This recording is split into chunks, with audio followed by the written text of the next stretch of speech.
NESN studio, we are so pleased to have the girls under 12 New England Wildcats in studio for Pee Wee Day at NESN. You guys have a game coming up, so you got to get out of here. But first, you have some questions. Ava, you're up first, and you had a question for Charlie McAvoy.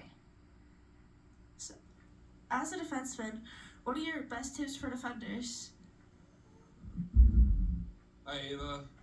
Great question. I would say some of the biggest things for defensemen to work on, your backward skating, working on your gaps, having tight gaps coming out of the offensive zone, and one of the biggest things for all defensemen, I feel like, and you can start working on this skill at any age, is staying inside the dots so you can try to push everything outside and you'll never get beat to the middle. That's something that we work on a lot, and I wish I learned it when I was younger.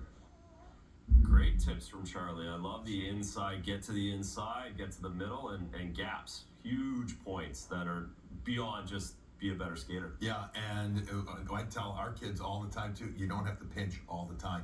Sometimes less is a little bit more. Keep playing in front of you if possible. Great question, great answer. Reese, you're next. You had a question to Jeremy Swayman. What do you do to mentally prepare for a penalty shot? Hey Reese, that's a great question. The biggest thing I do is just treat it like another shot and do whatever I can to keep the puck out of the net. Raise it. That's simple. That's Simple. simple. Yeah. Jeremy keeping it simple, yeah. Real easy, just stop it. Prepare like anything else. Okay, Bray, you're next, and you wanted to ask Billy a question. Yeah. So, who are your top favorite players of all time? Oof, wow. Ooh. Well, my favorite player of all time when I was a little kid was Peter McNabb. Now, I don't know if you've heard his name or not. He played for the Bruins, wore number 8. Sadly passed away last year from cancer. A phenomenal human being, a great hockey player, big guy, and I loved him. And I wore number 8 because of him. And then after that, I loved Cam Neely too, but I was a lot older than that. But number 1 was Peter McNabb, and I got very fortunate as well. Got to know him because he was a great broadcaster when he was done playing too. So I got to know him real well. So. And then for me, I was the anti-Bruin. I was Patrick Waugh. I was a huge Canadians fan, huge Patrick Waugh guy. So all those, the 80s that we did last week were the arch nemesis. Well, first of all, he's a legend and a goalie, and you were a goalie, so that one makes sense. Yeah. Aubrey, you had a question as well. Go ahead. Who do you guys think is going to win the Stanley Cup? Ooh, that's a tough one. Wow, Boston Bruins, right? I mean, this is where we're at. Right answers. Give me like your top 3. Top 3, perfect. Boston Bruins,